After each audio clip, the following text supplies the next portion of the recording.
In this video, I'll be going over what is the best day of the week to invest your money based on dollar cost averaging. Welcome to Adding Dollars. If you're new here, I usually make videos about personal finance and my journey with investing. So if you have any personal finance questions you'd like answered, feel free to leave those in the comments and I'll make sure to answer them. Now let's jump into figuring out what is the best day of the week to invest your money based on dollar cost averaging. To do this, I've created a Python script that will analyze historical data to see if you get better returns depending on the day of the week you invest your money. If you want to learn how to get this kind of data in Python, then make sure to check out my previous video. I'm going to start by going through my script and explaining what it's doing before we look at the results for some different time periods. And if you're interested in playing around with this script and testing it on different stocks, feel free to check out the link in the description for a download of the script. So to start at the top of the script, we're going to be looking at what various returns over different time periods are based on dollar cost averaging based on the day of the week. And just as a quick refresher, dollar cost averaging is basically investing a fixed amount of money consistently at a fixed time interval. So for example, every Monday you invest $100 and you do this every single week on Monday continuously. That would be dollar cost averaging. So now I'm going to walk through the script. At the top here, we just have some comments in terms of like clearing the terminal and some notes of like how to download Python, what you needed to do to be able to run this file. So we start off by importing the necessary libraries. So here we have yfinance, which is what we use to get the historical stock data and is also explained in more detail in the previous video. And then we also have pandas, which is basically used to manipulate the data. Next, we have the input section. In this case, I'm going to be running my backtests on VOO, which is basically an ETF that resembles the S&P 500.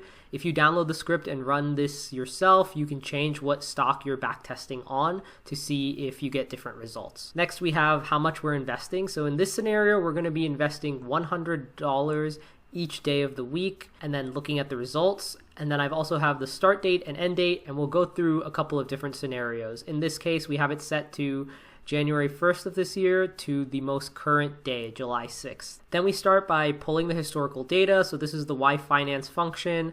We put in our stock ticker, VOO, all of the information, and we pull daily stock data for that ticker. Next, I added in a column for day of the week. So basically taking something that's in this format, date format, and changing it to the day of the week name. So like Monday, Tuesday, Wednesday, Thursday, Friday. Next, I'm adding a column for the number of shares purchased. So that would be the amount that you invest each time divided by the current closing stock price. And then here I'm tracking the end date closing price of the entire time period just so we have something to compare against. So at the end of the total time period, we have some price to say, here's how much our return is versus the ending price. And then I created a new data frame that has each of the days of the week. And then I started filling in some of the data that we are going to be looking for.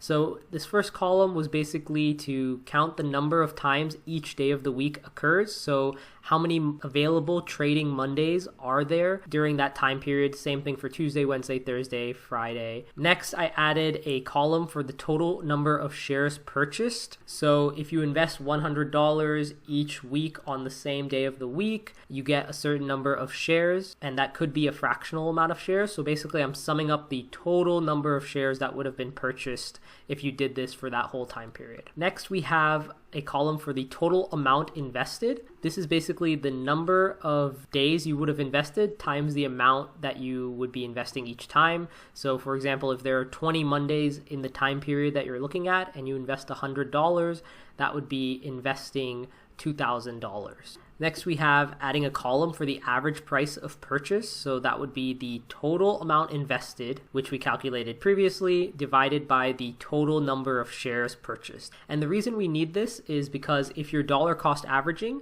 you're going to be buying shares at a bunch of different prices, and you need to know your average purchase price so you can see what your total return is versus the current stock price. And then finally, we have a column for the percent return. So it takes the final closing price and it looks at what the percentage return of your average purchase price across all your stock purchases were, and then it returns that as a percentage. So what we're going to do now is we're going to jump into the results. We're going to start by looking at the year-to-date results. So for the year of 2023, from January 1st to July 6th, what your returns would have been. So here you can see all of the data we just walked through. You see day of the week count. So there were 22 available trading Mondays between that time period, but there were more Wednesdays during that time period, and that could potentially be because of some bank holidays and things like that. And then here's how many shares you would have purchased during that time period, the total amount that you would have invested, and then your current average price of all of your purchases.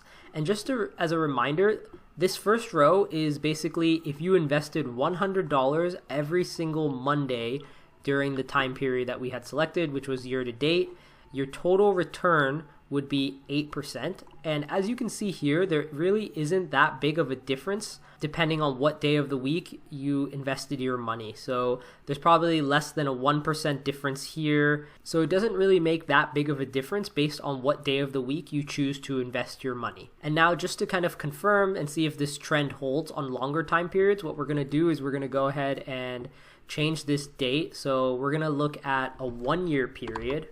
So I'm just going to go ahead and change this.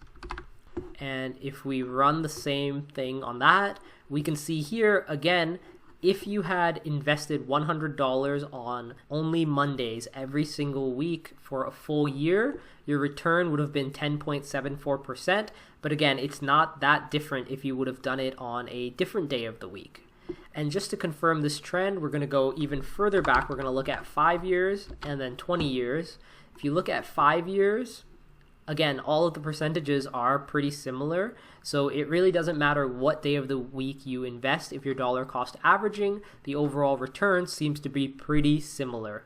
And then finally, we are going to look at what it would look like over a 20-year period. And again, we see a very similar trend. All of the percentages are very similar in terms of what their return percentage is. So it really doesn't make that big of a difference depending on what day of the week you decide to invest your money. Again, if you're interested in playing around with this script and testing it on different stocks, feel free to check out the link in the description to download it. In the next video, I'm going to be looking at how to calculate a simple moving average using the stock data and then showing the results of some back-tested strategies using a simple moving average. So if you're interested in that, don't forget to like and subscribe. And if you have any questions or interested in learning more about stock analysis and investing, leave your questions in the comments down below. And again, don't forget to like and subscribe, and I'll see you all in the next one.